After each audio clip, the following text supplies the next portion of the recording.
Today's hearing's hybrid, or witnesses are in person, but members have the option to either appear in person or virtually. Last week marked 1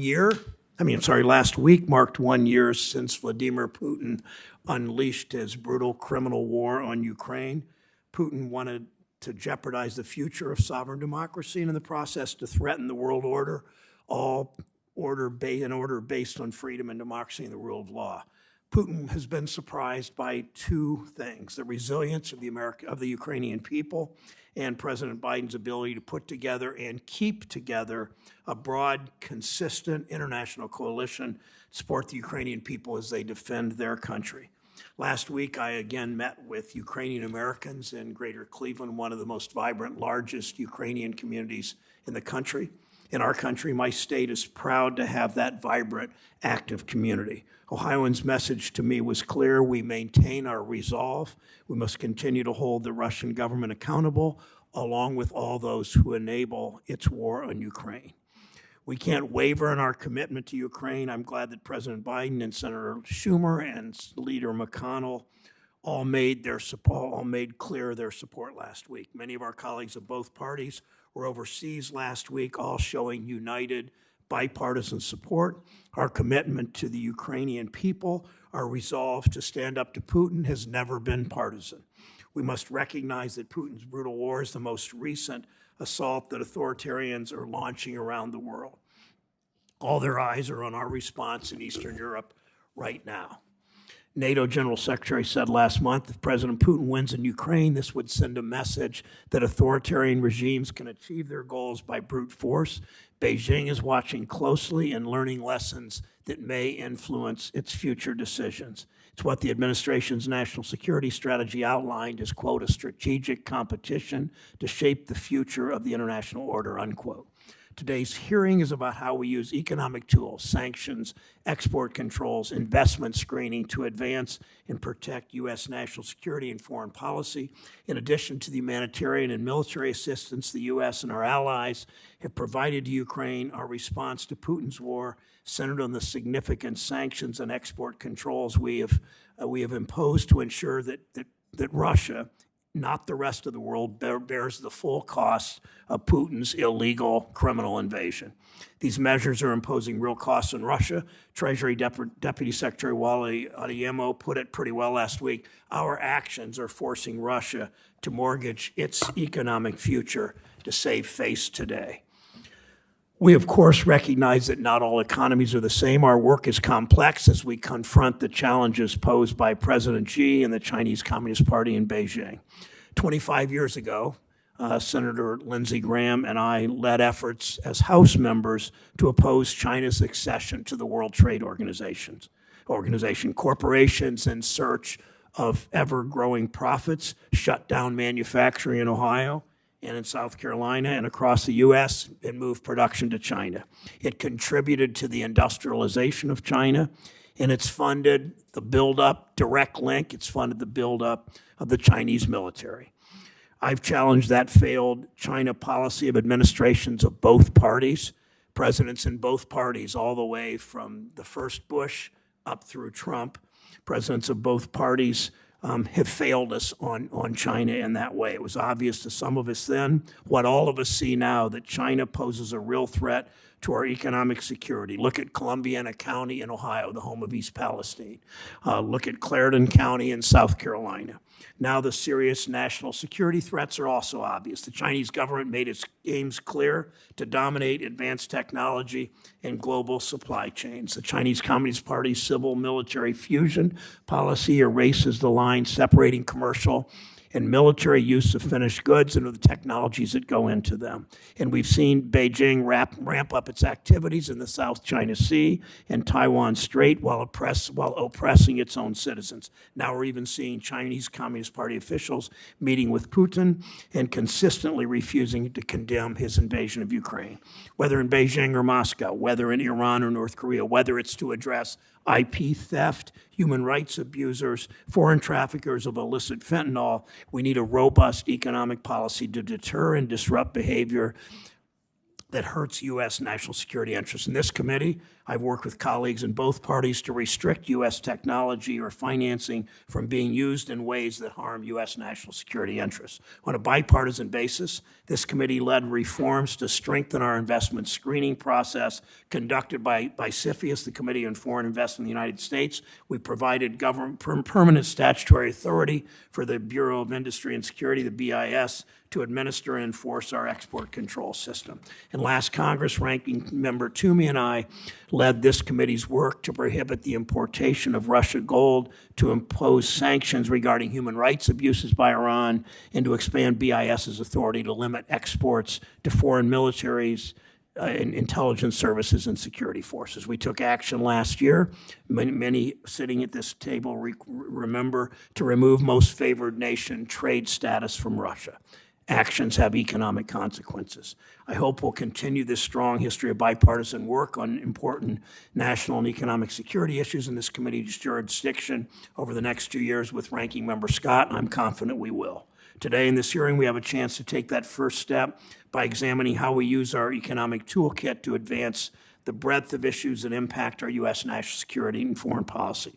We must use these tools we have to deter or disrupt behavior that undermines our economy. We need to do that while we strengthen our partnership with countries that share our values for democracy and free markets. We need to do that while not harming U.S. economic and technological leadership. Senator Scott. Thank you, Mr. Chairman. And before I start with my comments, I just want to acknowledge the challenges and the tragedy in East Palestine, Ohio, that you and both Senator Vance represent. My prayers are certainly with the folks there, and hope that we continue to see a all-of-government approach to solving the problems and certainly holding those folks accountable as well. Thank you for saying that. Yes, sir. Last year marked the one-year anniversary of Russia's invasion of Ukraine. Over this past year, we've seen the horrors of war and brutal loss of life, but we've also seen the strength of the Ukrainian people. Their fight against tyranny and oppression to seek and maintain their independence is inspiring and reminds me of our own intrinsic values that inform American patriotism, the hope for a better future. We are fortunate enough to live in the greatest nation on earth and must always be vigilant to protect and promote national and economic security, the underpinnings of our nation. Preserving our status as a world leader requires the continual honing and sharpening of our economic security tools in order to preserve and protect the role of America at home and abroad. These tools are often pushed beyond our everyday conversations.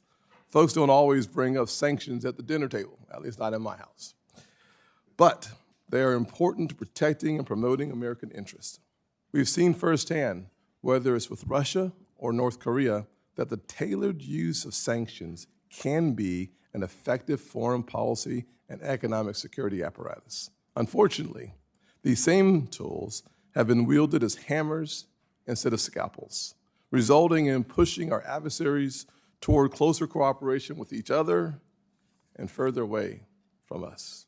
Much like the Obama administration's famous red line, the Biden administration's failure to enforce existing sanctions manifests weakness, which is an unacceptable abuse of our nation's global leadership and signals to friend and foe alike that when we are saying something, we may not actually mean it. Recent reports of Chinese and Iranian support for Russian weaponry, flouting U.S. sanctions, is just another example. If there was ever a time to kowtow to our adversaries and their supporters, I assure you, it is not today, nor ever. National security efforts should support, not detract, from American industrial leadership, a common sense principle. However, instead of using American oil and natural gas resources to aid our European allies and their efforts to cut ties with Russian oil, the Biden administration restricted American energy production to promote liberal climate change policies, punishing not only our allies, but everyday families stuck with higher and higher energy bills. When looking at tools like export controls in our investment security review process, our goal should be a holistic one that combats malign economic aggression. Specifically, the Chinese Communist Party has enacted laws facilitating the theft and unfair treatment of American innovation. We must use our export controls to ensure sensitive technologies are not being shared with foreign adversaries, much like we must use the CFIUS process to ensure bad actors are not granted undue access under the guise of benign foreign investment. Economic security requires precision and strength.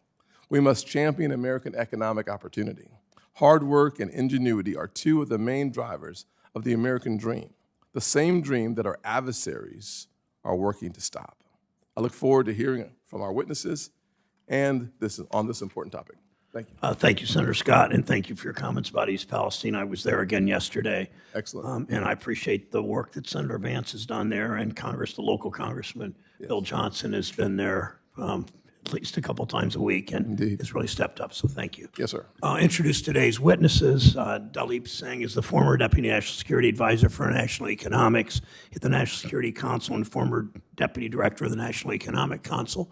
Welcome. Clay Lowry served as Assistant Secretary of International Affairs at the U.S. Department of Treasury. Mr. Lowry, welcome. And Kevin Wolf served from 2010 to 2017 as the Assistant Secretary of Commerce for Export Administration at BIS at the U.S. Department of Commerce. Welcome to you, Mr. Wolf. I will now begin Mr. Singh's testimony. Thank you. Thank you, Chairman Brown, Ranking Member Scott, distinguished members, for inviting me to testify, which I'm doing so today in my personal capacity. I'll make 3 points on the Russia sanctions program: goals, impact, and lessons learned. First, on goals. Sanctions serve a geopolitical purpose. Before February 24 of last year, that purpose was to help preserve the peace. How? By signaling to Putin our readiness to impose the most severe economic sanctions ever deployed if he invaded. Of course, the rest is history. Once the invasion began, the objective of sanctions evolved. Short term, maximize the costs on Putin for continuing the war. Medium term, degrade Putin's ability to exert influence and project power on the world stage. Long term, generate a negative demonstration for any autocrat that might consider redrawing borders by force. In pursuing these objectives, we unleashed the arsenal of sanctions we warned Putin about, itself the product of intense collaboration with nearly 40 countries. Our shared mindset was to attack pressure points, where our collective strengths intersect with Russia's vulnerabilities. 5 channels stood out. Channel 1 was the delivery of a capital account shock. Together with more than half the world's economy, we denied capital to and blocked any transactions with the largest Russian banks. To Putin's surprise, we then immobilized almost half of his central bank's foreign reserves, disarming the financial fortress he'd built for this war. Channel 2 was the denial of cutting-edge technology to Putin. Semiconductors, AI, quantum, robotics, biotech, these are the foundational technologies for every modern economy and military. Denying these inputs meant we could degrade Putin's war machine in Ukraine and anywhere else for generations to come. Channel 3 was the removal of Russia's privileges in the global economy, its ability to receive a bailout from the IMF or the World Bank, its most favored nation trading status thanks to this committee, its reputation as an investment-grade borrower. Channel 4 was the downgrade of Russia's position as a leading energy supplier by shutting down his prized Nord Stream 2 pipeline, by banning our imports of Russian energy, by undercutting his revenues with a novel oil price cap, and by speeding our transition to renewables. Channel 5 was our launch of a global campaign to expose and hold to account Russia's kleptocrats. The Russian people have been getting ripped off by Putin and his cronies for a long time, and they deserve to see it for themselves. In terms of impact, I would say sanctions are doing their job. First, Russia's economy is contracting, and for years to come, its growth prospects are bleak. It's true that last year's recession is smaller than expected, but don't mistake this for resilience. To limit the depth of the current recession, Putin sacrificed Russia's economic potential with capital controls, by weaponizing energy, and depleting his national savings. But let's be clear, the exit of more than 1,000 multinational companies will bite. So will the flight of up to 1 million of Russia's best and brightest. So will the loss of leading-edge technology. So will the loss of half of his customer base for energy. So will default. The Russian government itself expects that GDP will bottom 8 to 12% lower than its 2021 baseline, equivalent to almost $200 billion in lost income. Second, the crippling effects of our export controls on Russia's military-industrial complex are both profound and underappreciated. I've given you a sampling of these impacts in my written testimony, but the bottom line is that without leading-edge technology, we've put the Russian military at a disadvantage on the battlefield and denied Putin's ambition to project power on the world stage. Third, Russia's dominant role in global energy markets will never be the same. Our strategy to minimize Putin's energy revenues while protecting households at the gas pump is working. Russia's oil and gas revenues were down almost 50% from last year as of January. Here at home, prices at the pump are 15 cents a gallon lower than when the invasion began. Overseas, European gas and electricity prices have fully retraced. As a caveat, let me repeat that sanctions are just one of many tools. They work when they're embedded in a broader strategy. Most importantly, doing all we can to support Ukraine's fight for freedom, fortifying NATO's eastern flank, doing all we can to help the world deal with the spillovers of Putin's war, and working to finance Ukraine's future as a successful alternative to Russian kleptocracy. Executing on all these fronts and staying the course is what will create leverage for Ukraine if and when it chooses a diplomatic settlement. Reflecting on lessons learned, I'm enormously proud of the unity we forged with Europe, the G7, and beyond within hours of the invasion to move in lockstep with unprecedented force. But I have to admit, many more countries have stood aside and sounded caution about sanctions. So in my judgment, we need to take 4 actions to win the global narrative and prepare for what's ahead. First, we should articulate a doctrine of economic statecraft at the highest levels of government. We've spent hundreds of years crafting military doctrine, only a tiny fraction of that time doing so for economic statecraft. Second, we should continue building an analytical infrastructure that takes economic statecraft seriously. Third, we should stress test the tools of economic statecraft against conflict scenarios. And lastly, we need balance. Sanctions receive enormous attention as a coercive device. If you don't change behavior, it will cause you pain. But this message rarely wins hearts and minds. So it's on us to balance the increased use of sanctions, which are designed to cause pain, with an even greater emphasis on statecraft that offers mutual economic gain, our true competitive advantage. Infrastructure finance, supply chain partnerships, technology alliances, debt relief, revitalizing the World Bank can all serve this purpose, and in doing so, demonstrate the incomparable promise of American economic strength as a force for global good. Thank you. Mr. Lowry, welcome. Chairman Brown, Ranking Member Scott, and members of the committee, I'd like to thank you for the opportunity to testify. As requested by the committee, I will discuss briefly the economic impact on Russia due to the sanctions regime put in place in 2022. Trying not to repeat what Mr. Singh said. 2 is some of the lessons that can be drawn when you're thinking about China. And 3, and a little bit different, the idea of an outward-bound investment screening mechanism using the prism of CFIUS to judge it. The United States, along with a number of allies, imposed arguably the most robust financial sanctions package in history. A year later, this has had a substantial economic and financial impact, but it has neither been as dramatic nor as sweeping as was estimated last year. Although the sanctions regime was expansive, there were still major carve-outs for natural gas, oil, petroleum products. The exports of these products enabled Russia's current account surplus to nearly double in 2022, which means an extra $100 billion, which helped Russia provide much needed liquidity to their economy and revenue to prop up their fiscal position. Second, while the Biden administration quickly and successfully put together a significant multilateral coalition for sanctions, this coordination in some respects has not been broad enough, and let me just provide an example. Russian oil export volumes fell across the EU, Japan, Korea, and several other countries. Yet, Russian oil export volumes overall were still up in 2022, as countries such as China, India, and Turkey increased their purchases. And finally, Russia also adapted to the sanctions. The Central Bank of Russia, for instance, took swift and decisive measures that allowed the exchange rate and the banking system to stabilize.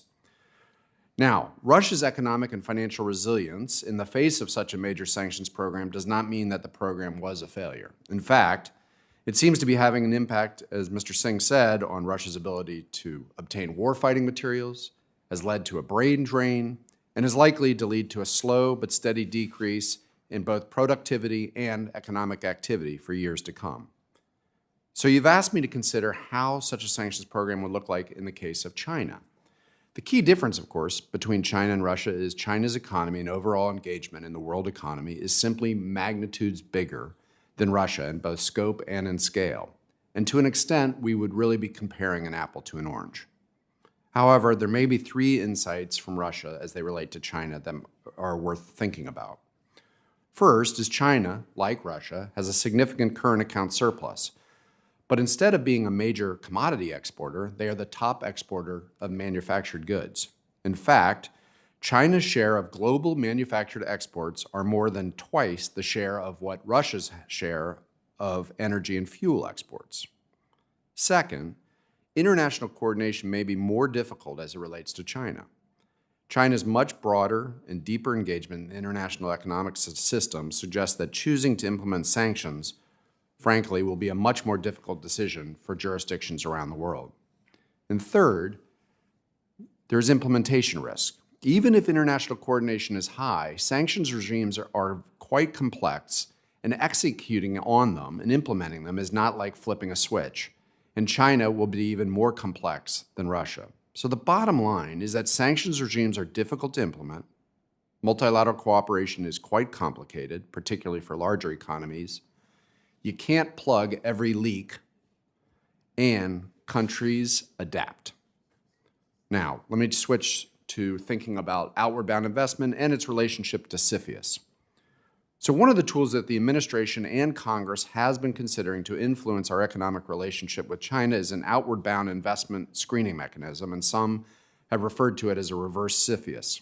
As an individual who oversaw CFIUS, let me try to think about what the key lessons from CFIUS are that could be applied. The first is understanding the objective of CFIUS. It is to ensure national security while promoting foreign investment. It's not a balance, it's both. To me, this means you have to minimize the opportunity for politicizing transactions, you have to keep CFIUS narrowly focused on national security, and you need to ensure accountability of the executive branch. The lessons that I think can further be drawn for trying to come up with legislation or executive branch action on an outward bound investment are: avoid the temptation to use vague and ill-defined terms, don't duplicate existing authorities, understand that there's a resource burden on the executive branch that makes implementation difficult, and realize that placing such government controls on private sector transactions, particularly in cases that have nothing to do with national security, is likely to harm our competitiveness and may prove to be counterproductive to our national security. Thank you again for the opportunity to testify today, and I'd be pleased to take any questions. Thank you, Mr. Lowry. Mr. Wolf, you're recognized. Thank you for being here. Chairman Brown, Ranking Member Scott, other members of the committee, thank you for asking me back. The views I expressed today are my own. As requested, I'm providing a description of export control policy in historical context with recommendations for how to make export controls, particularly with respect to China and Russia, more effective and less counterproductive. To level set, unlike sanctions, export controls are the rules that govern the export, re-export, and transfer of commodities, software, technology, and occasionally services to specific destinations, end uses, and end users to accomplish various national security or foreign policy objectives. My prepared remarks set out a lot more detail, but really the current discussion that's taking place is what is the contemporary national security objective to be achieved with respect to a system that was originally created to be focused on identifying items for use in producing or developing weapons of mass destruction or conventional weapons. And the post-Cold War era system, the system created in the 1990s that largely governs the laws of our allies and is the foundation for the U.S. system, although the U.S. system is broader, means that the allied export control systems don't have generally the legal authorities or the cultures to address contemporary national security issues such as strategic competition concerns, military civil fusion policies, human rights abuses in particular involving commercial technologies, supply chain security, and the need to promote democracy over authoritarianism. And the rise of the military civil fusion policies that you refer to is particularly significant because this classical dual-use system was created on the premise that one could tell the distinction between an item for civil and military applications. And so to address these issues, I put together and described a series of recommendations. And the first is for the committee and the Congress to support the administration efforts to work with allies to develop and articulate together a significantly expanded vision for export controls to address these contemporary common strategic national security and human rights objectives that are outside the scopes of the post-Cold War era multilateral export regimes. And second, to ensure that this vision can be implemented in updated domestic regulations of our allies to work with the administration to create a new multilateral export control regime, again, with two mandates to address classical export control issues that can't be addressed by the current regimes, given Russia's ability to veto any progress in the regimes. And then the second mandate would be to address these items that are of contemporary strategic security issues, particularly with respect to China and Russia. Third, to work with the allies to create and announce standards for the legal authorities that each of the allied governments should have in their export control systems in order to implement either a new regime or short-term plurilateral arrangements to address non-classical export control issues. And then also the Congress should work with or require and support the administration efforts to work with the allies in order to develop with their legislatures and executive branches the legal authorities and the funding for their export control agencies to be able to have these authorities and to work with the U.S. Fifth, to echo in a regular and a bipartisan way that this new vision for export control thinking about strategic controls is in the common security interests of each of the allies, and to overcome what is a quite significant skepticism among the allies, make it clear on a regular basis that this is not an effort, as a mercantilistic effort by the U.S. to promote economic advantage of U.S. companies over companies in allied countries. And as an incentive for participation to create incentives and benefits for allies to cooperate with this new vision for export controls, particularly in the form of the reduction of unnecessary trade barriers caused by export controls as a result of history by and among and between the close allies. With respect to the enforcement side, to significantly enhance the administration's efforts and the allied country efforts to data mine, to conduct investigations, to work together, and to coordinate on global enforcement efforts.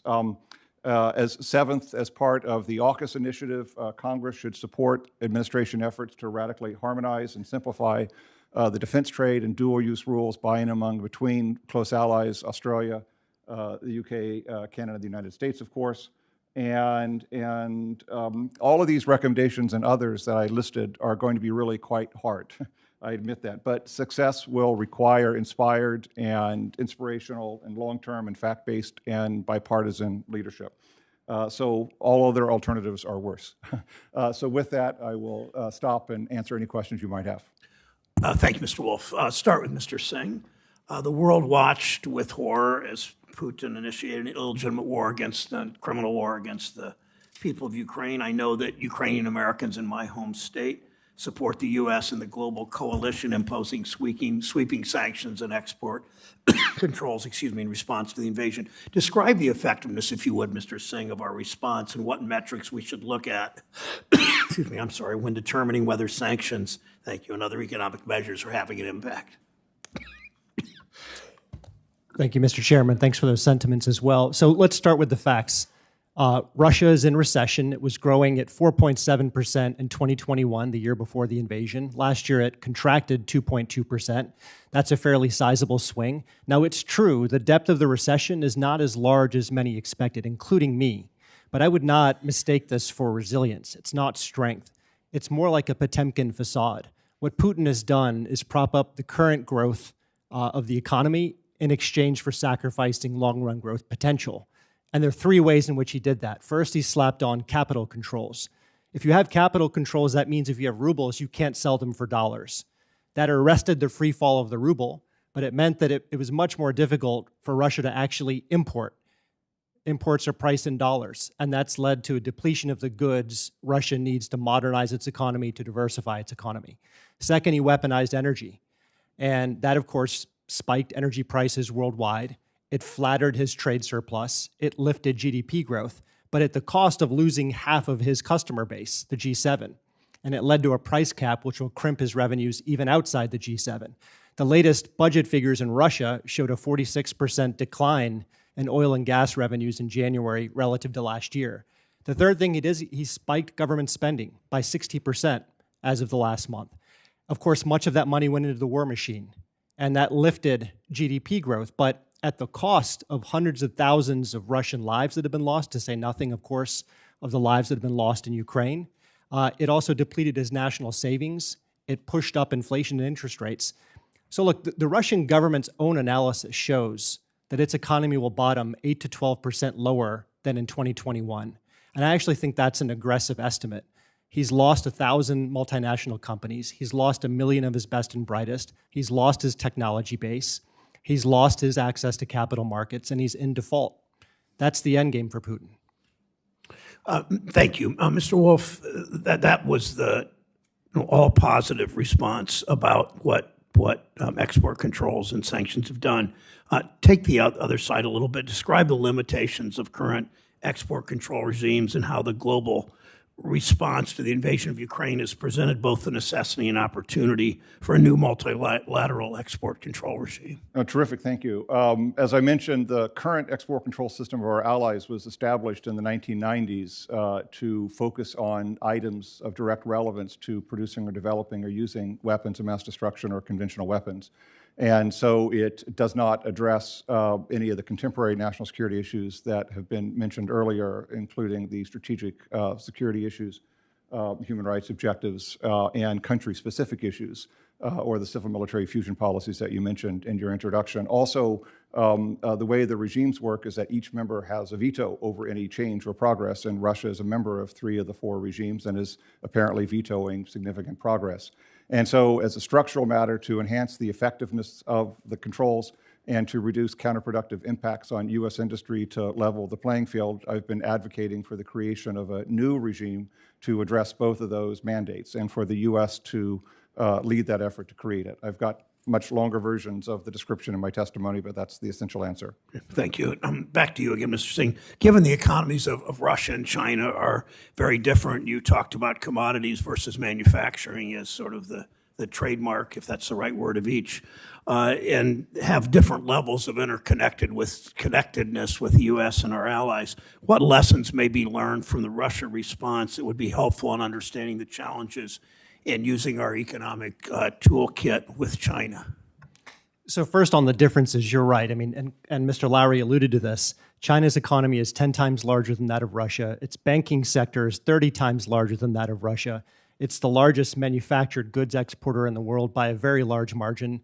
It has a dominant position in many different critical supply chains: solar panels, EV batteries, machine tools, 5G, even parts of the semiconductor supply chain like assembly and packaging. It also has nearly a peer status with us on foundational technologies like AI, biotech, and even quantum. And then lastly, it's accumulated a lot of soft power since the Belt Road Initiative was initiated in 2013. It's the largest lender to developing countries, 2 times as much as all other Western governments combined, and much more than the World Bank. Now, how do we confront those circumstances? Well, I think, drawing from the lesson of Russia, we have to start with objectives and strategy. What is the objective? Is it deterrence? Is it to degrade the target's ability to project power and exert influence? Is it to maximize costs? Is it a demonstration effect? Is it to fire a warning shot? Depending on the objective and the strategy, we can then have, I think, an analysis-driven understanding of how our strengths intersect with the target's vulnerabilities. And it's from that point that you choose tools. Some of these will be negative coercive devices like sanctions, export controls, tariffs, any delistings. Others can be positive inducements to win the narrative with countries that would have to join a coalition. And that's what I was making reference to in terms of infrastructure finance and debt relief and bilateral assistance and using the institutions we built, like the World Bank and the IMF, to build a coalition that could make a difference. Thank you. Ranking Member Scott. Thank you, Mr. Chairman. During implementation of our sanctions on Russia, many experts predicted a collapse of the Russian economy, turning the clock back to the 1980s Soviet Russia. However, it now appears that Russia has been able to work to mask the full impact of sanctions by spending against their future spending now.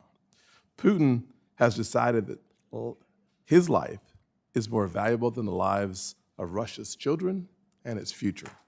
It's business as usual there, and the IMF is even predicting the Russian economy will grow next year. If this prediction holds true, that's troubling to me. It's like driving with your check engine light on. The car keeps going, but you know sooner or later it's going to be on the side of the road. To no one's surprise, Russian oil revenues are the one thing keeping their war machine going. Mr. Lowry, could you describe how the Russian economy is currently functioning and what impact you would expect if the U.S. sought more expansive sanctions on Russian energy? Thank you, Senator Scott. I agree with both you and Mr. Singh that this is not necessarily purely about Russian resilience. It's also about Russia basically changing, selling its future for the here and now. But of course, the here and now is what we're dealing with now. And you're correct. The IMF basically is predicting a flat, maybe slight growth in Russia's economy next year. There are others out there that predict a slight decline, but whatever it is, it's not that dramatic. Now, Mr. Singh made a really valuable point, which was that we've seen a fall off in oil revenue over the last few months. So while the summer and the early fall for Russia was actually dramatically positive from a revenue perspective, it has fallen off. This could start having more of an impact on the overall economy than even the IMF has predicted. Now, could there be more that is done? I think the answer is yes, but it is all, and again, it's difficult, right? So the areas that it seems like we could do a bit more, and we're starting to see it, Europe has now put in place essentially an embargo on Russian oil and Russian petroleum products, not natural gas. The G7 has tried to put in a price cap on those very same products. We're trying to figure out how well that will work. It's still kind of the jury is still out on that. The key area is, can we get more countries to join in? And that, as we've seen, has been very complicated. And also, could we do more on natural gas area, which again is a nice revenue provider for Russia. So those are some areas in the petroleum area. There are other areas that we could probably discuss, but that hopefully answers your question. It does, Mr. Lowry. Another question on the same topic from an energy perspective. Would you imagine that if America started increasing its exports of energy because we increased our energy production, that would also give us another tool in the toolkit as it relates to, you just described really a blanket going over much of Russia's production, and yet we still see our allies struggling in Europe. If we had more production, will we have a stronger toolkit? Yes, I don't think there can be any doubt about that. I like asking questions I think I know the answer to on this one. If you tell something different, I'd be really surprised. No, I think that, look, the United States is a energy provider and an exporter, and one of the most fascinating parts we've seen, I'd mentioned Russia's adjustments. It's also the adaptability of some of our allies. Germany was not able to take in natural gas from a number of countries except for Russia. They have put in a massive investment to try to change that so that they can diversify where they get their natural gas, whether it is from Qatar, Norway, or the United States. And so I think that boosting our ability to export in those areas seems like something that could be helpful to our allies as well as obviously to our own economy.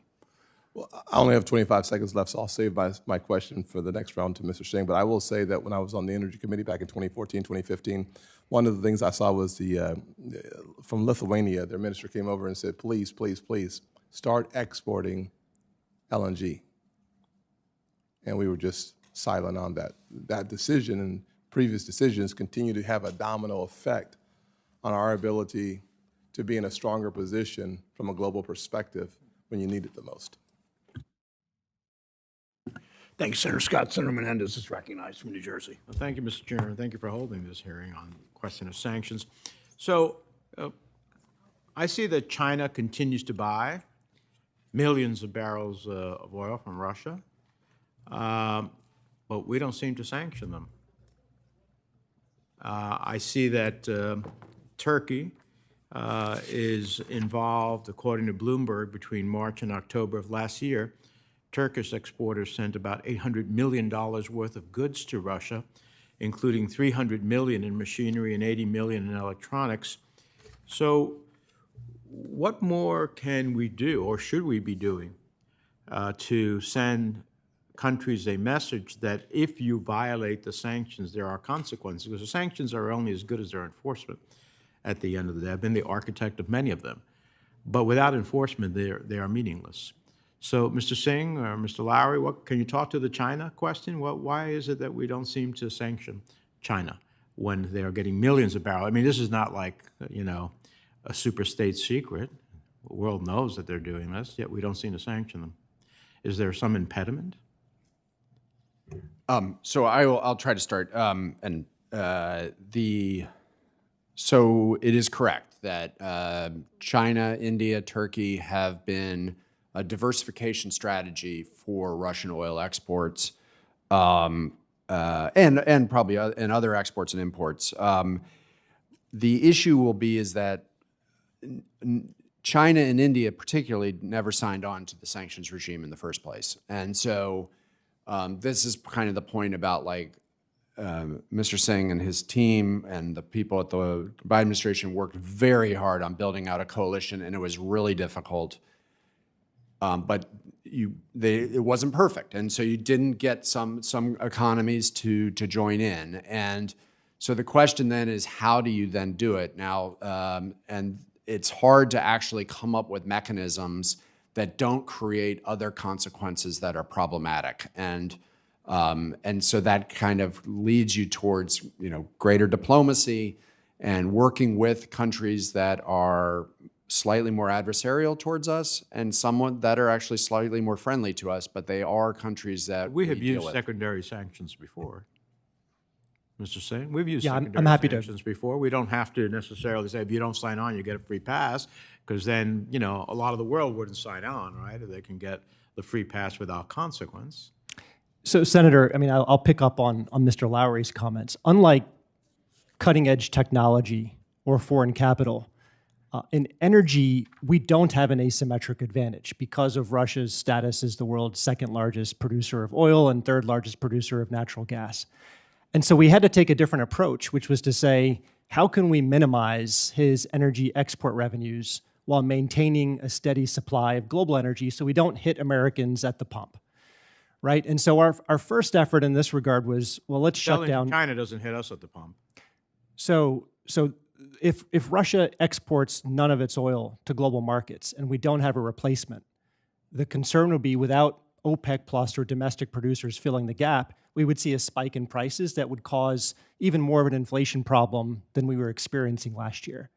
And so what we've done with China, India, and Turkey is said, receive the gift of our bargaining power, ride the coattails of this cap, and insist to Russia that you pay no more than the $60 a barrel that we've set.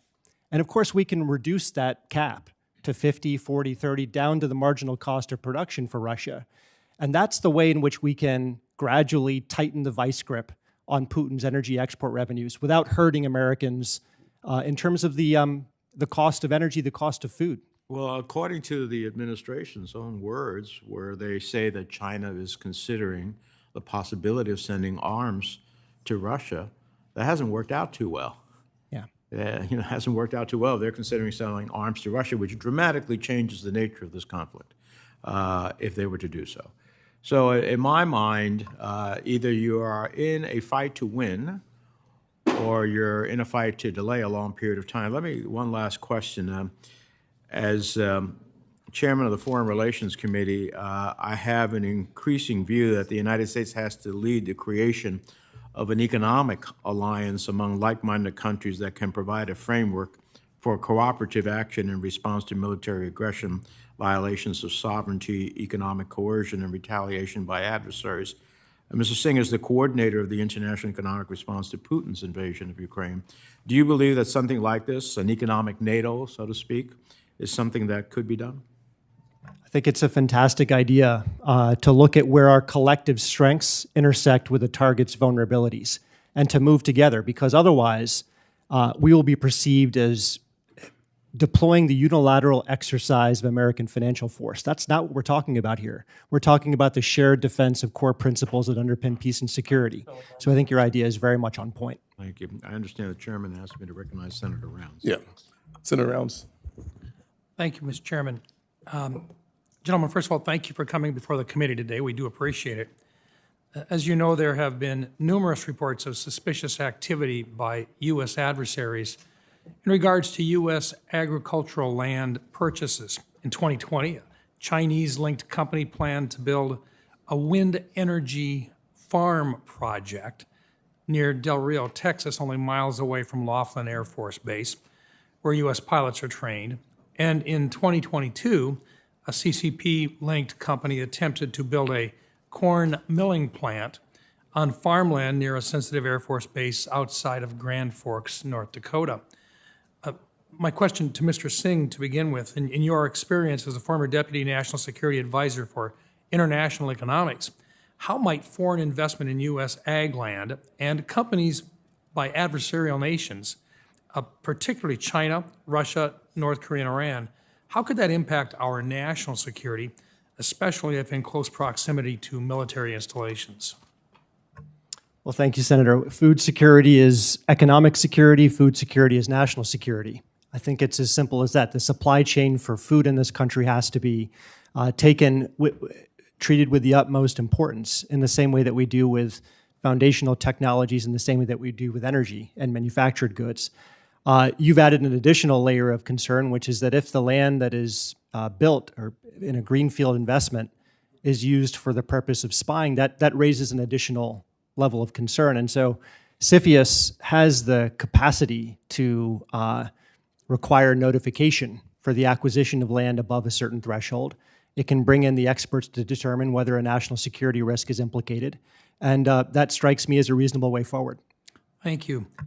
Mr. Lowry, we have bipartisan legislation. In fact, Senator Tester and I have it together. It's called the PASS Act, and that would prohibit China, Russia, Iran, and North Korea from purchasing U.S. ag land and agricultural companies, as well as adding the Secretary of Ag as a standing member of the Committee on Foreign Investment in the United States, CFIUS. The agricultural industry is, in my opinion, a significant part of not just my home state's economy, but nationally, and making it a true potential target for foreign investment, particularly when you add in the geographic specifics that we've identified in the last two specific issues. How might legislation like the PASS Act help protect this very important sector, particularly in these geographic locations? Thank you, Senator.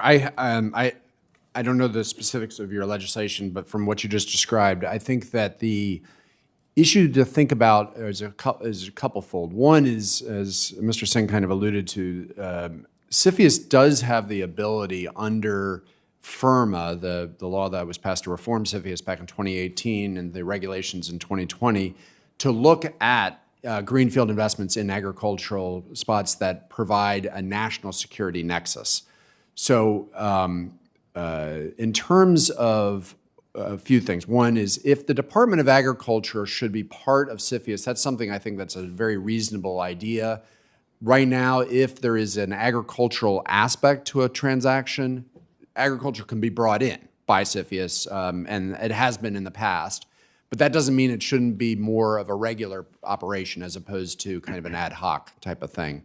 In terms of a prohibition on specific countries and investments, I would have to really look at it. I have my concerns about that because I do believe strongly in the ability for countries to and entities to invest in the United States, because I think that is actually a positive for the United States. So I'm a little reluctant on suggesting outward absolute prohibitions, but I think that without seeing the legislation, I think that would be my caution, I guess. Thank you. And the reason why I ask is because the prohibition was specific to those associated with China and North Korea, Russia in particular right now, and I think that's a huge part of it, and Iran. And particularly because I can't imagine why any of us would want them to be able to purchase farmland in particular, particularly if it was an area that was near a sensitive geographic location. And it surprised us that those particular two areas that I had identified earlier had actually gone as far as they did before they were stopped. So I appreciate that, and thank you for your comments. Thank you, Mr. Chairman. Thanks, around. Senator Tester from Montana is recognized. Yeah, thank you, Mr. Chairman, ranking member. Congratulations to the ranking member for taking over this committee. It's the first time I've been here in person. I've been online, so thank you for your leadership. Thank you, Ms. Tester. I'll extend to you another 30 seconds, please. Perfect. Yeah, keep going. That's perfect. Senator Rounds brought up an issue that's near and dear to my heart because we have a bill on it, so it ain't over with yet, folks. I want to talk to you more about China, North Korea, Russia, Iran being prohibited from buying land. Number one, let's just take it at that face value. Do we have the ability to be able to track and stop that sale from happening on farmland or an agribusiness, because it applies to both? Right now, my understanding of the laws or rules for CFIUS is that if a transaction was in a greenfield transaction and is within a certain mileage, basically, of sensitive areas, Okay. then CFIUS can investigate that transaction and make a determination on whether or not it is a national security issue and eventually, potentially even block it. Okay, so, so the definition of a sensitive area becomes pretty damn important. I would suggest yes. And do you have any idea what the mileage is on that?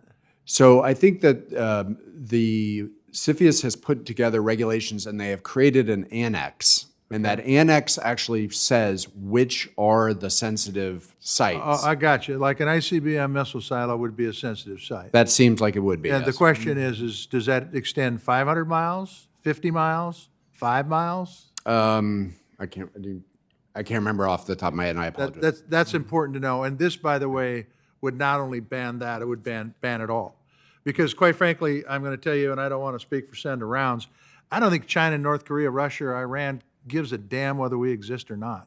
So why should we allow them any entrance into our country? Because if you take a look at those countries, they're all affiliated. If a Chinese company comes in there, they're affiliated with the Chinese Communist Party. So the question becomes, we can have the debate, it doesn't matter. Yeah. Rounds and I already have our minds made up. This is a good thing to have happen Yeah. for not only Americans' national security, but for our food security, which is, you had already pointed out, are one and the same. The question becomes is, if we put it into effect, can you give us the ability so we can actually enforce it? So we could actually enforce it, number one. Number two, is it even possible to do this, assuming they're not going to come in as an oligarch from Russia, but use a shell company that may be a Canadian company? So purchases, right now, under CFIUS, CFIUS has become expansive in the last few years. And instead of dealing with 100 or so transactions a year, it's now dealing with over 400. Okay? So that means you have to have resources. You have to be able to look. These are national security issues that people are looking at. If you expand to the whole of the United States and basically say every single purchase of any type of land by anybody from China, whether they're from a private sector or a government sector or from Russia, By the way, unless you can going prove to to be be a different, fair amount of work. if you can prove to me different, private sector is government sector in China. That's fine. But the thing is that what we have to think about is, in some respects, how big is the issue or the problem at this point? Is there a lot of ownership? And I think the answer is probably no. And but then if you are going to take and look at every single transaction that takes place on farmland from foreign buyers, because if you're concerned about shell companies, Yes. that could be a fairly significant expansion of CFIUS. Yeah, I think it would be, and I think the challenge is do we think this is real, or do we not think this is real? And one of our challenges is and this is the scary part, we don't know how big of an issue it is. We don't know how big of an issue it is. I can tell you, I had a Farm Bill listening session. Montana's a pretty good-sized state. It's 540 miles long and 400 miles wide. I haven't had one yet where this issue hasn't either been brought up in public or in private. So there's land transferring all over the place here. And I think we need to get our hands on it. I think, the balloon should have been a wake-up call for us all. It really should have been. Because the truth is if they own land where I live, which is, as the crow flies, probably 60 miles from the nearest silo, I would say that that's of concern for me. So what the hell? I mean, there's sensitive sites all over the country. Here's what I hope, guys, and then I'm going to turn it back to the chairman. I hope you will work with us to make this workable. And I know it's going to be complicated, and I know that people are going to say this can't be done, but I think this is a huge issue. I think it's a huge national security issue, and I don't think we should be allowing countries who don't give a damn whether we exist or not owning land, whether it's farmland or agribusiness in this country. They're not our friends. They're not here to do us good things, okay? Thank you all very much. Thanks, Sir Tester, and thank you, too, for your outspokenness for years, maybe for decades, about Chinese coming and buying up American farmland. I know that's especially important because how you make your living, your other living. So thank you. Senator Kennedy is recognized from Louisiana. Thank you, Mr. Chairman. I want to talk just for a second about sanctions with respect to Russia, which I support. I think most of us do. Only a third of the world's population lives in countries that have both condemned Russia's invasion of Ukraine and have agreed to join into the sanctions imposed by the United States and the West. Mr. Singh, doesn't the Biden administration need to do a better job of getting our world's neighbors on board? Senator, thank you. As a self-critique, I wish we had a broader coalition, but I wouldn't want to make the mistake of conflating population with power. These sanctions work where we have an asymmetric advantage. The world's major reserve currency issuers, with the exception of China, are all part of this sanctions regime. So we collectively deny foreign capital to Russia. That's what matters. We collectively have the world's major designers and producers of cutting-edge technology within the sanctions regime. It may not represent the majority of the world's population, but it's the group that matters. So we're delivering impact. Let me stop you for a moment, and I apologize. No problem. The time goes by so quickly. Why can't the Biden administration convince India to help us? We're trying. I tried. I went there, and we've had a steady stream of officials go to India and try to work with the deal space that we have. I think we've got quite a bit of leverage because of the relationship that we're building across trade, energy, infrastructure, finance, defense. I think we got to play the long game with countries that have historically tried to carve out a non-aligned stance and want to hedge their bets somewhat. Well, but I understand the long game, and I know sanctions take time, but in the long term here, Putin could win. As you know, Europe and the United States have designed a set of sanctions and export controls to basically try to cap the price of Russia's oil at $60. Yes. Now, we both know that's not terribly punitive because China and India are paying a whole lot less than $60 a barrel to China. In part because of the cap, Senator. And you mentioned, I mean, if we really want to cut off Putin's cash flow, why don't we set that cap at the marginal cost of production for Russia? Yeah. To follow up on what Senator Menendez said. Now you've done something. Why don't you do that? I think we can get there. Well, what are we waiting on? Well, first you got to build a coalition. You got to get enough countries to have a coalition that has bargaining power, that can actually influence the global price of oil, because that's what we pay.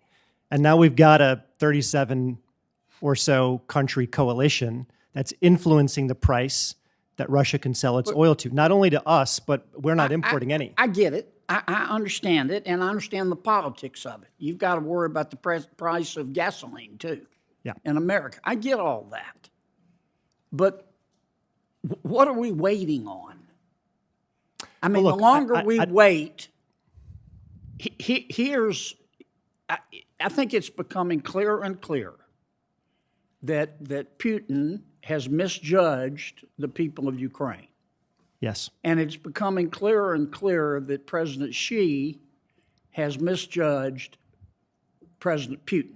He believed him, that he could roll into Kiev like thunder on a summer night.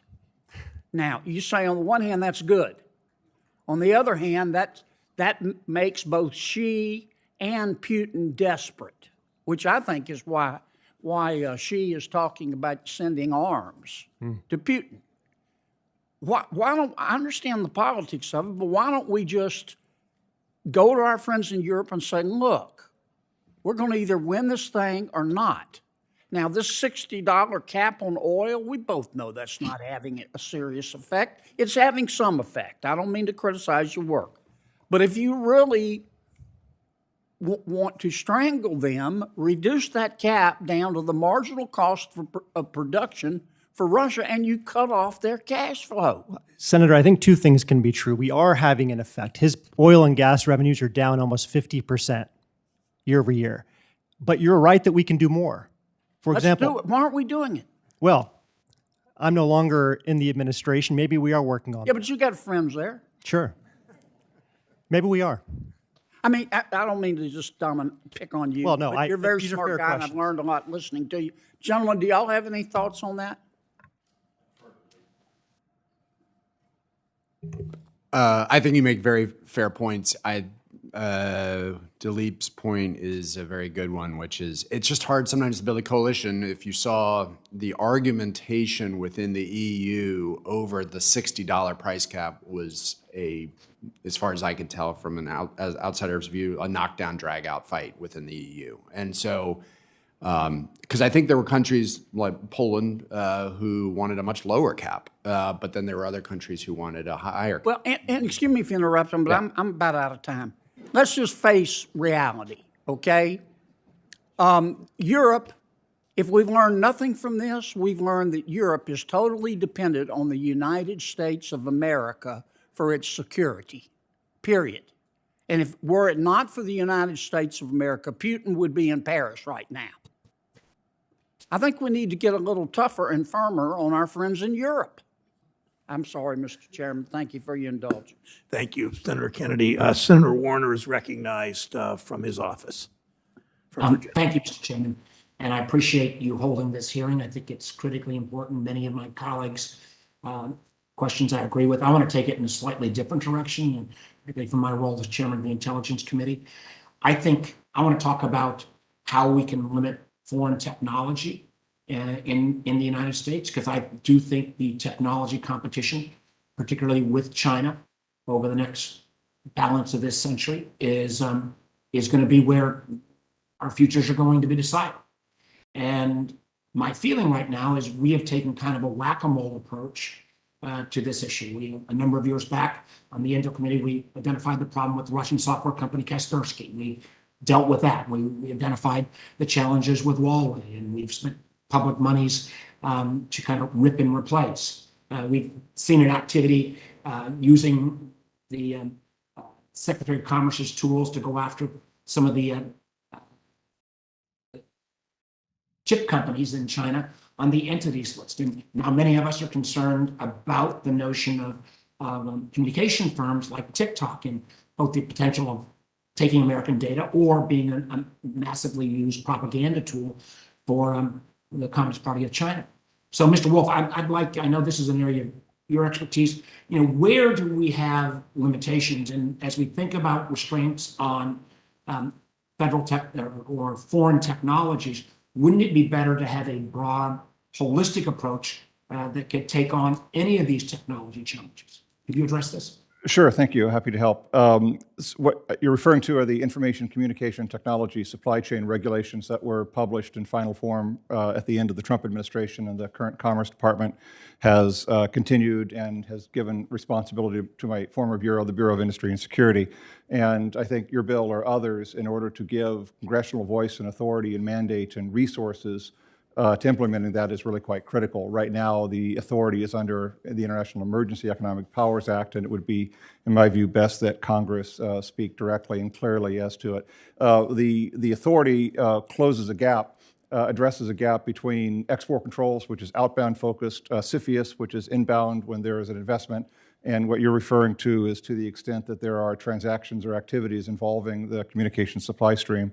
It's still really in its earliest stages of creating a whole new bureau and activity and policy and regulations. The key difficulty is how you scope it, because the number of transactions that would be affected as drafted are in the millions, and trying to create a licensing structure or a CFIUS-like safe harbor approach would require the creation of a whole new department.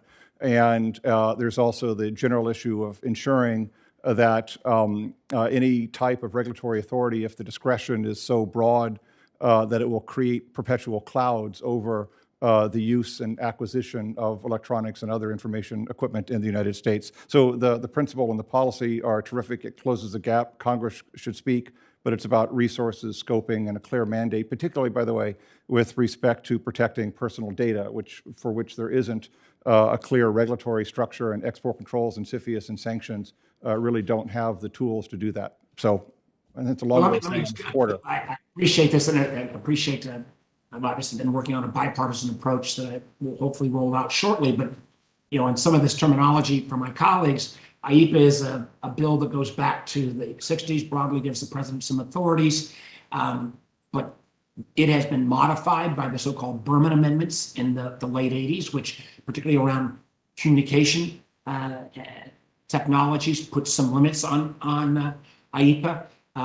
Mr. Trump's ICTS executive order, again, has some challenges because it falls under this IEPA/Berman framework. I think to get at an entity like TikTok or other communication entities where there may be a higher standard, where we don't have the kind of traditional entity list designation, or even we've seen like with the FCC, when they went after Huawei, that's a single entity, but it's not a comprehensive interagency approach. So, Mr. Wolf, I know we're down to the last 30 seconds. Do you have any other, I just wanted for my colleagues to point out, our current structure just doesn't in a holistic way particularly take on these technologies that are in the communication space. And I have grave concerns with the level of investment that China is making. That the challenge of who will be successful will be who controls communication technologies, who controls satellites, who controls artificial intelligence, quantum computing. And I don't believe, unless we continue with the current whack-a-mole approach, that we've got the tools at hand. And I hope to work with all my colleagues on how we might more comprehensively address this. So thank you, Mr. Chairman. Thank you, Senator Warner. Senator Vance of Ohio is recognized. All right, thank you, Mr. Chairman. Mr. Singh, I want to direct my questions to you. I just want to ask about the Russian sanctions, in particular, whether they've been effective or ineffective. And I want to just, as a backdrop here, offer a few pieces of information. So last March, a month into the war in Ukraine, President Biden went to the Royal Castle in Warsaw and unveiled a sanction regime that he said represented a, quote, new kind of economic statecraft with the power to inflict damage that rivals military might. I certainly hope he was wrong, because if he wasn't, then I'm a bit more worried about our military might than I was before I just read this quote. Because, look, the issue here is that the sanctions, if you look at the numbers, have clearly not matched up with what the Biden administration predicted. So a couple of pieces of information. Biden swore that the Russian economy would be, quote, cut in half. The White House predicted that last year the Russian economy would shrink by 15% or more. In fact, it shrank just 2.2%. Biden, I believe, said that the Russian ruble would be reduced to rubble. In fact, the Russian ruble is one of the best performing international currencies in the world today, and is worth, compared to our dollar, is worth the same that it was when the invasion began a little over a year ago. You were the architect of these sanctions, and so I'd like to better understand the approach that you advised President Biden to take. But first, I would like your candid assessment. Do you think that these sanctions have been effective?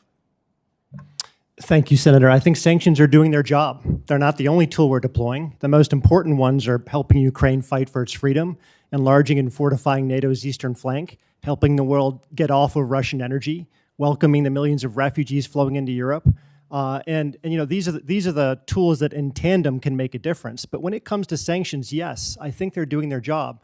You are correct, sir, that the decline in Russia's GDP, 2.2% last year, is lower than what many expected, including me. But as I mentioned previously, I think what Putin has done is created a Potemkin facade. He has propped up this year's growth by sacrificing his long-term growth potential. How?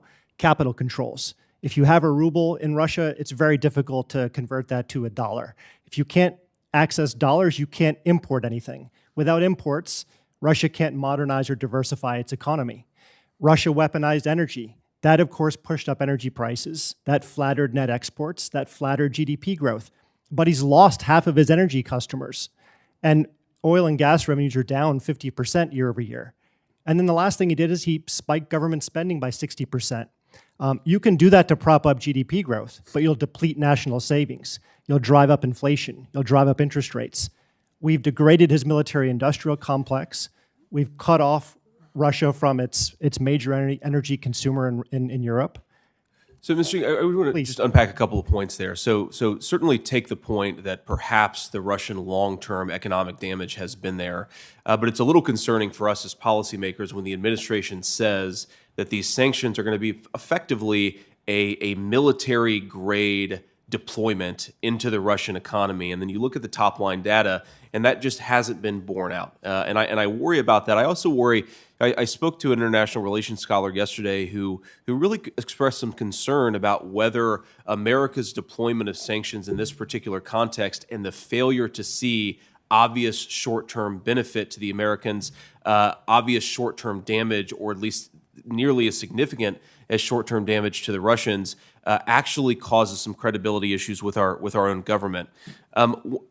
Just a couple of other questions here. So I wonder, when you guys were thinking about designing these sanctions, if you maybe underweighted and understated the importance of manufacturing, mining, the sort of real sectors of the economy that are much more important when you're developing a war economy than, let's say, finance or technology, or at least digital technology. I'm sort of curious there, sort of how you think about that, because you mentioned the Russian industrial base being degraded, but when I look at the Russians, having a 6-to-1 artillery advantage against the Ukrainians and being able to, apparently as far as the eye can see, develop artillery munitions in a way where already America's stocks are being depleted. It looks on the ground as if the Russians continue to have not just an artillery advantage today, but will plausibly have an artillery advantage 6 months in the future. Did you guys underweight the importance of manufacturing, mining, the older economy, according to a lot of people, but the economy that actually matters when you're fighting a war? Thank you, Senator. It's a good question. Look, so we designed the sanctions to apply pressure where we have a strength that intersects with Russia's vulnerability. So foreign capital was one of those areas. Cutting-edge technology was a second. And yes, we have gotten into supply chains where we feel like we had collective leverage over Russia. But, look, I think as it relates to the battlefield impact, we'll never know because the intelligence on the ground in Russia is so sparse. But every indication that I've seen is that he's running out of precision-guided munitions, running out of avionics, night vision goggles, satellites, tank production, car production, and he's having to rely on industrial goods like dishwashers and breast pumps to actually function his equipment in his military. He's relying on North Korea and Iran to substitute for the kind of technology you need to prosecute a war of this scale. Meanwhile, we're supplying the most sophisticated weaponry that we can to Ukraine. So I think we're giving leverage to Ukraine on the battlefield. That's really where it matters most. Sanctions will never be a substitute for that kind of support. Thank you. Thanks. All right. Thanks, Thank you. And I've been left with the chairman's gavel, so I recognize Senator Warren. Ransomware has hit everywhere. In the past 3 months alone, ransomware attacks have shut down 4 public schools in Nantucket, Massachusetts, affecting 1,700 students and their families. They've exposed the health records of over 3 million patients in California, and they have shuttered all 4 of Dole's food production plants in the United States, halting food shipments to grocery stores and disrupting our already vulnerable supply chain. That's just in the last 3 months. Let's do the last 24 hours. Just yesterday, we learned that ransomware attackers stole sensitive investigative information from the U.S. Marshals Service. Now, according to FinCEN, in the first half of 2021 alone, ransomware attackers likely received $5.2 billion, that's in half a year, in payments from American businesses, hospitals, school systems, and public utilities. Before 2016, the majority of cybercrime attacks involved small-scale credit fraud and bank fraud. Ransom payments ranged from about $75 to about $750. Today, the average ransomware attacker demands about $5 million. Now, Mr. Singh, you're an expert on international economics and national security. These large-scale attacks and large ransom payouts, would they be possible without crypto? No, Senator. I think digital assets are central to the business model of ransomware. Okay. And in fact, do you know what proportion of ransomware attacks are paid off by crypto?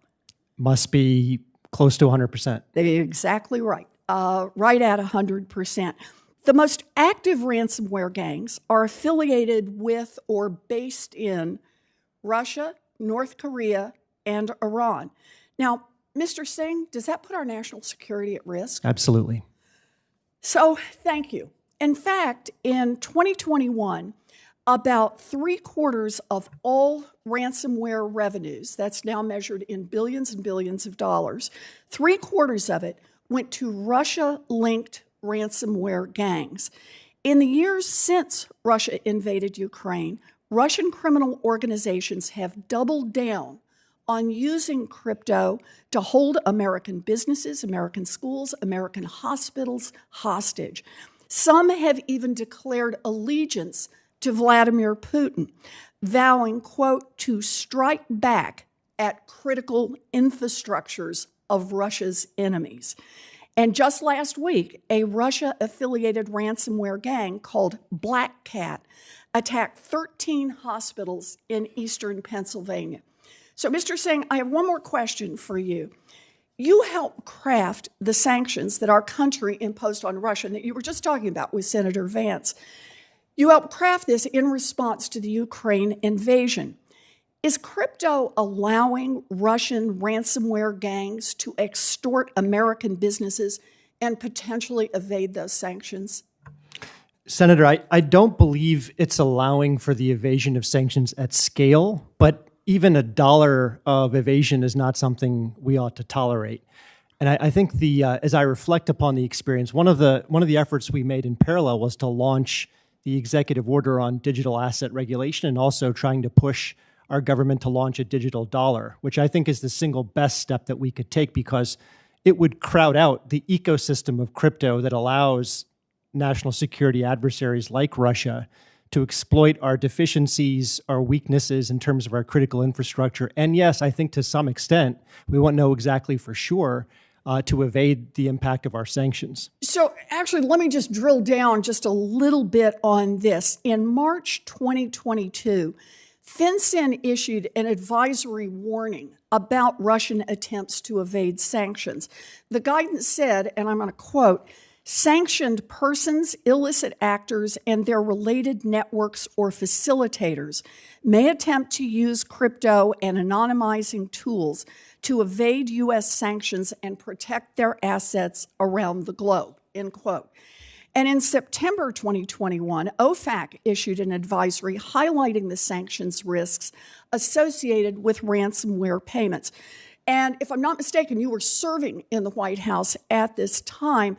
Do you agree with these statements from FinCEN and OFAC? Yeah, I do. Good.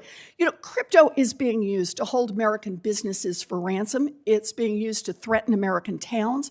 It's being used to evade American sanctions.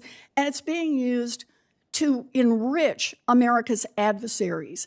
We have got to stop helping these guys by letting crypto go unchecked.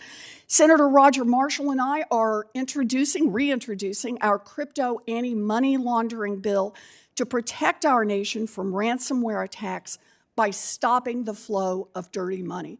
It's something we need to do for our national security. Thank you. Thank you, Mr. Chairman. Thank you, Senator Warren. Senator Haggerty from Tennessee is recognized. Thank you, Mr. Chairman, and welcome to our guest today. Over the past year, we've seen the blatant disregard of a nation's sovereignty by Russia's brutal invasion of Ukraine. And right here in the United States, we've seen an invasion of our own sovereignty as a CCP spy balloon was allowed to float over our nation for a number of days, including over sensitive military sites in my home state of Tennessee.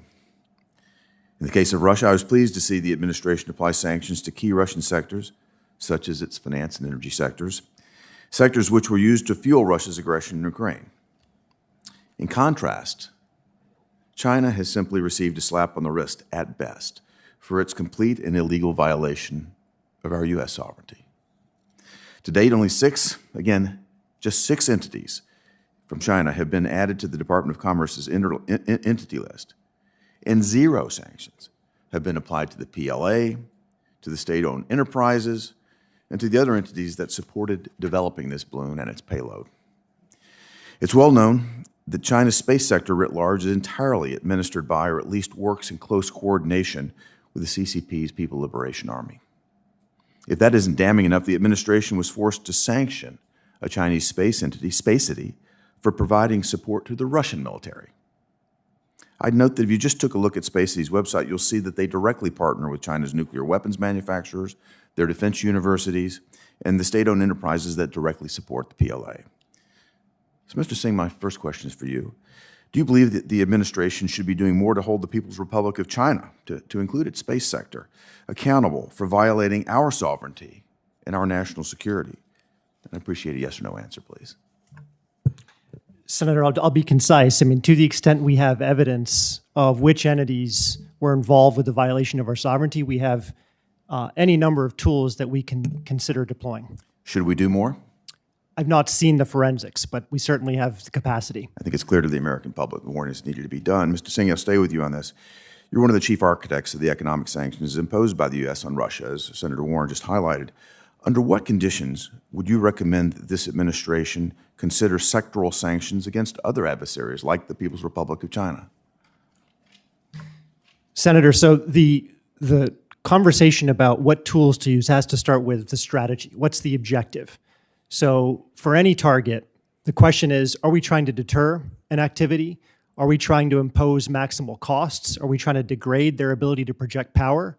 Are we trying to create a demonstration effect? Once we've identified our objective and our strategy, then we get into a discussion about tools. And different tools take advantage of our strengths than others. And we have to think about this in terms of a multiplayer repeated game. We have moves we can make, so do our adversaries. The kind of analysis that I think is needed is to simulate how a conflict scenario plays out. How do we use economic statecraft? How do we use our military channels? What kinds of diplomatic avenues are available? And it's looking at the totality of the options available to us that will, I think, should guide the way in which we approach targeting countries like Russia. I understand that. My interest is right now in the People's Republic of China, though. You've been aggressive with respect to Russia and the sanctions applied there. I certainly encourage you to take a damn hard look at what the PRC is doing, particularly after they violated our sovereignty as they have. Mr. Wolf, I want to turn to you. The question is, being that you're the only witness here today that's worked at BIS, do you think it's appropriate for this administration to allow U.S. technologies to be exported to China, technologies that advance the People's Liberation Army's military modernization efforts, including its near space and its space programs? No, of course. There's been a comprehensive embargo on the export of such items to China for decades. And with respect to otherwise commercial civil items, that's actually sort of at the essence of my testimony, to increase the effectiveness of the concern you're describing, to get items that are made outside the U.S. without U.S. technology subject to comparable controls for the same reasons. How would you suggest that BIS step it up and stop the flow of technology that's going to China right now? One, it's the regular investigation that's described to the parties that you're referring to, and using the entity list aggressively once the evidence is identified of somebody providing support to what you've just described. And second, I think more importantly, since the U.S. doesn't have monopoly on the inputs that are needed for that activity, is to continue working with the allies to share information, evidence, declassified intelligence, so that they understand and share the same threat and more importantly, have the legal authorities under their systems in order to be able to impose controls from their countries over their items. And that will dramatically enhance the effectiveness of the concern you rightly point out. Got it. Thank you, Mr. Wolf. Thank you, Mr. Chairman. Senator Van Hollen of Maryland's recognized. Thank you, Mr. Chairman. Thank you and the ranking member for holding this hearing. Thank you to all of our witnesses. Mr. Singh, you made the point earlier that we have a lot of positive incentives to offer countries in terms of our global interactions, diplomacy, development, incentives for more economic investment by America's private sector, security assistance, but that sanctions are an important tool. I think we all recognize that we have to put sanctions in context, that it's one tool, but a very important tool, and I think all of you have made those points. I would like to follow up on the issue of the price cap. I thought this was an innovative approach taken by the Biden administration with our G7 partners. I want to applaud the Europeans for recognizing the importance of moving off of Russian oil after too long of a dependence of many of those countries on Russian oil. And I did hear your testimony, Mr. Singh, pointing out that the revenue, Russian revenue from year over year has dropped 50% from the export of crude oil. And of course, this was only put in place in December. So we haven't yet seen the reduction in oil revenues captured in Russia's overall GDP figures. We'll have to see what impact that has over the next year. And of course, they just put in place the refined petroleum products. But as with all sanctions, there are people who are already fast at work trying to evade them, to sell, and obviously Russia has an interest in selling above the price cap. Can you talk about additional enforcement measures you might take? Former Senator Toomey and I were looking at a number of secondary sanctions options. They have pluses and minuses, but we also know that there are efforts to circumvent the price cap. Can you talk about additional measures we can take on the enforcement side? Yeah, thank you, Senator. So you're right. Russia absolutely has an incentive to sell oil above the cap, but its customers don't. So we've really given them the gift of bargaining power. We've said to them, look, if you pay above $60 a barrel, you've got to find your own oil service providers for shipping, for insurance, for trade finance. And that's quite costly. Now, what can we do if there is evasion?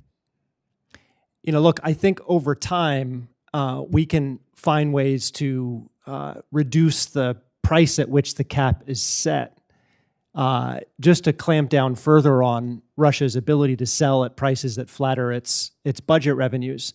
If lowering the cap doesn't work, and you still have a lot of evasion from countries that are importing from Russia, I think we have two options. Either A, we can offer a better price to those countries and allow them to meet their energy needs with domestic production, or maybe from production in third countries. The other option is to use quiet private diplomacy and say, look, if you are continuing to purchase oil at levels that benefit Putin and go against the goals of the cap, which are to minimize his revenues while keeping global energy supplies constant, we have options and we can use them. Now, I don't think we should threaten countries in public. I would use that as a last defense, as a last resort. And I don't think we're quite there yet. Well, I agree with you. We should be steadily reducing the cap, tightening the cap, because I think there's still a long way to go to get to that marginal cost of production for Russia. Obviously, we want to bring along our coalition as part of that. Let me turn to China for a moment. And Mr. Wolf, and then anybody else who wants to comment with respect to the Commerce Department actions. I was a supporter of the actions that the Trump administration took with respect to Huawei, putting them on the entities list. I think that did have an impact on Huawei, and I really appreciate the Biden administration's effort to really broaden the export control list so it doesn't focus just on one company, but deals with the exports of highly sensitive chips and semiconductors that can be used in China's military, and taking a very broad approach, using our sort of long arm power based on origin and U.S. IP to apply these restrictions to other countries.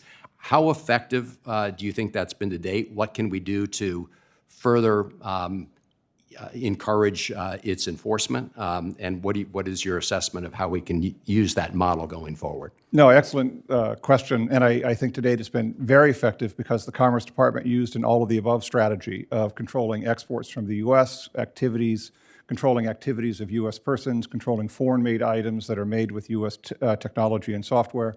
And it's been extraordinarily effective. The main essence of my prepared remarks is to make such controls more effective and as importantly, less counterproductive for U.S. industry to convince the allies who also produce similar technologies and have people who can provide similar services to adopt in their systems the same types of prohibitions, so to level the playing field for U.S. industry and to deprive the end users in China that you're referring to of the items of concern. And your question is an evidence of this broader than classical strategic export control concept that I referred to at the beginning of a new way of thinking that's needed, and the U.S. should take the lead in articulating with its close allies. So it's been very effective, but there's a lot more to be done. And on the enforcement, it will be inherently difficult because you are dealing with essentially commercial items that are very small, that are foreign-made, that are outside the United States, that get incorporated into commercial items. And again, this is where an equal degree of coordination and alignment of allied export control enforcement authorities, which trail behind the licensing and policy officials, is absolutely critical. Thank you. Thank you, Senator Van Hollen. Senator Daines from Montana is recognized. Chairman, thank you. Thanks for being here today. Earlier this month, Larry Summers, of course, former Secretary of Treasury under the Clinton administration, Director of Economic Policy there under Obama. By the way, it was Larry Summers that we were quoting right here in this room 2 years ago when we were debating the $1.9 trillion purely partisan spending package, where Larry Summers says that's going to cause inflation. We were raising the alarm bells then. And so I listen when Larry Summers speaks. I listen because he was certainly a prophet of what happened after that massive spending bill passed in this Senate 2 years ago. But he was discussing Russia's seizing of German assets after World War II and the seizure of Iraqi assets to help rebuild Kuwait after the Gulf War. He was discussing with Bloomberg. And he said this, and I quote, "I believe that if this sets a precedent that continues, that countries that engage in naked cross-border aggression will lose their state assets. That's a precedent that I think is a very healthy precedent to set," end quote. And I agree with Larry Summers. Yesterday, I reintroduced legislation that would do just this and repurpose frozen Russian assets to help pay for U.S. aid provided to Ukraine as a result of Russia's invasion. And I look forward to working with my colleagues on advancing this and or related legislation to hold Russia accountable and make it pay for the war they started. Questions for each of you. Research shows that Russia's crude fetched an average of roughly $74 a barrel in the 4 weeks that followed a price cap of $60 per barrel. Please tell me, are you aware of any sanctions or enforcement mechanisms that have been put in place regarding the Russian oil price cap? And if so, what penalties have been collected? Start with you, Mr. Singh. Senator, I'll answer your question. I first want to say I agree with you. We need to look at all creative ways possible to make Russia pay its fair share for the reconstruction of Ukraine, which is probably going to be in the hundreds of billions of dollars.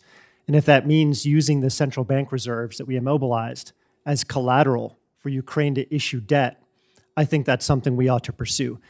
As to your question, what are the odds of us prevailing, actually collecting that? I mean, it's well, talk is cheap, but actions here. I agree. One idea, Senator, would be to use the reserves that we have immobilized at the New York Fed, they're in our possession, transfer them to Ukraine, allow Ukraine to put up those assets as collateral to raise new money in amounts that would far exceed our capacity to provide, or that of our allies, or the World Bank or the IMF for that matter. To me, that's a twist on the Brady plan that worked in the early 1980s, and it should be reimagined for today's circumstances. Thank you. Mr. Lowry, thoughts? So on the price cap question, Mr. Singh mentioned earlier, has there been evasion, so to speak? So in some respects, the answer is yes, and the answer is no. The answer on the no part is obviously not every country said, hey, we're going to go on with this cap. It was a number of countries have said they are willing to do it, but there are a number of countries said they're not willing to do it. On the yes is will there be evasion? Absolutely, there will be. So how does the price cap work? The price cap works through an insurance mechanism, basically. And so there are other insurers out there that are not necessarily part of Europe. There are insurers that are going to be created that are not part of Europe. There are ships that will be able to take the cargo to countries and be able to evade the sanctions. Now, at this point in time, most of Russia has been offering discounts anyway prior to the price cap that kind of brought the price down below $60 a barrel on aggregate. That doesn't mean there aren't individual parts where they're not. So at this point, there probably has been some sanctions evasion. I think most of that sanctions evasion is happening from those that are saying we're not willing to put in place this price cap. And has there been enforcement mechanisms?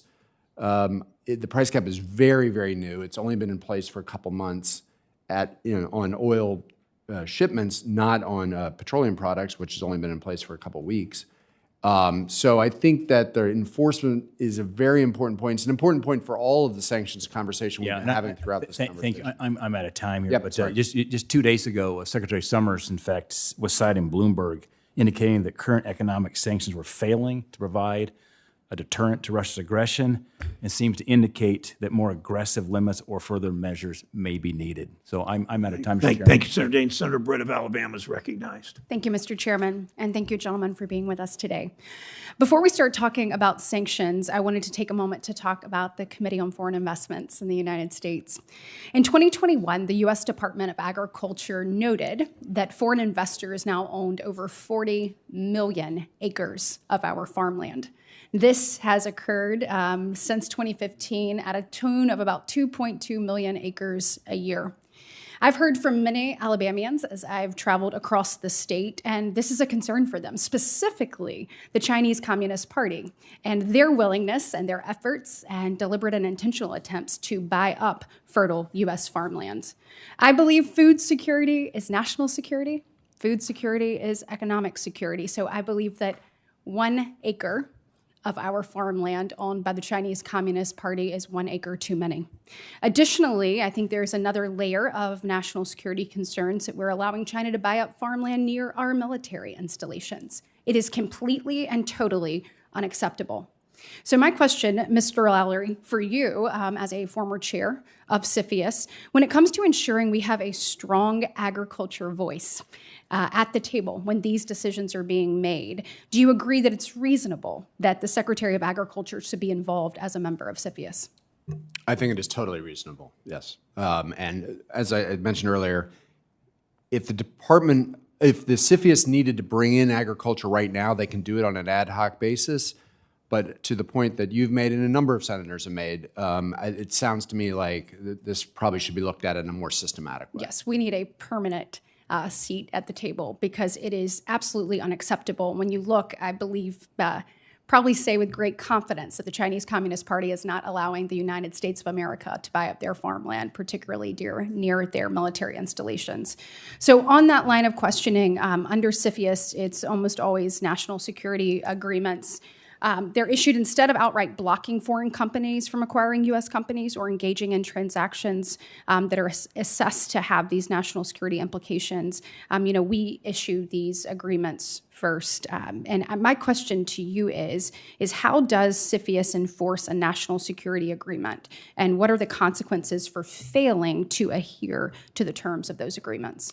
So if you look at most of the numbers, about CFIUS reviewed in 2021, which is last year, we have 275 transactions. Of those 275 transactions, about 10% of them, roughly 30 transactions, had what you just described, mitigation agreements. So that means basically that the government had concerns about the transaction, but they thought the transaction could go through, but they wanted to make sure that there are specific measures put in place to protect national security potentially in the future.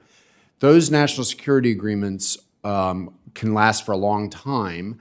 They are implemented and negotiated by specific agencies that have the right type of expertise. So if it's a military type of issue, the Department of Defense will negotiate it. If it's something on information technology issues, most likely the Department of Justice or maybe Homeland Security will do it.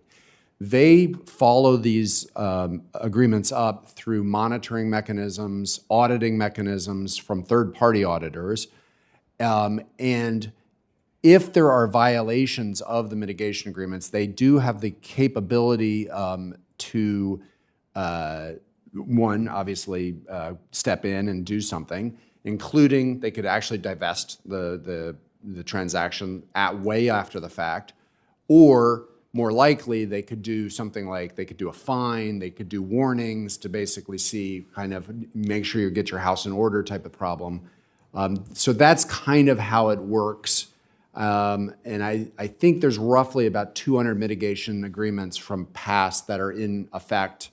Every now and then some of them roll off because there may be somebody else who comes in and purchases it who's a domestic buyer. So. Okay, so question actually for each of you. During your time in government, were there violations of these mitigation agreements? Just yes or no?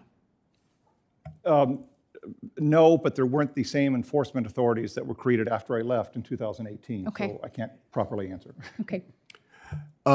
There were violations that we noticed when I was there, just like Kevin said, that some of this has become tougher over time, but they have been violation of the agreements, and usually they were worked out through mechanisms of, they weren't egregious violations is probably the best way. There were violations and there are things that happen that are just mistakes, right? And so the parties usually would work that out with the agency that was in charge, who would report it back to the overall CFIUS committee to make sure that everybody was aware. Okay. I don't recall, much like Mr. Lowry just said, I don't recall intentional egregious violations, but I do believe mistakes were made that had to be corrected. Okay. Thank you all for your time. Thanks, Senator Brett. Senator Kramer of North Dakota is recognized. Thank you, Mr. Chairman and Ranking Member, for having this important hearing. Thank you all for your expertise and sharing it with us. I am the one person at the end of the table who's just lived the long CFIUS nightmare in Grand Forks, North Dakota.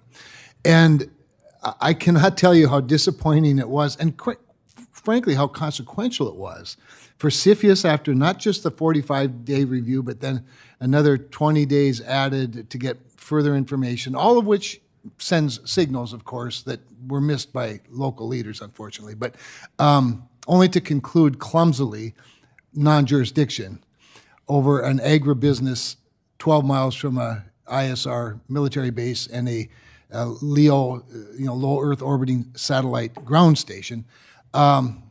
It was because the outcome of that was the completion of a sale that should never have taken place. Now, that sale should never have been begun by local leaders, and they should have, listened to a lot of people, including me, prior to the Air Force finally correcting CFIUS's error and stating emphatically in a letter, this poses a significant risk to the Grand Forks Air Force Base.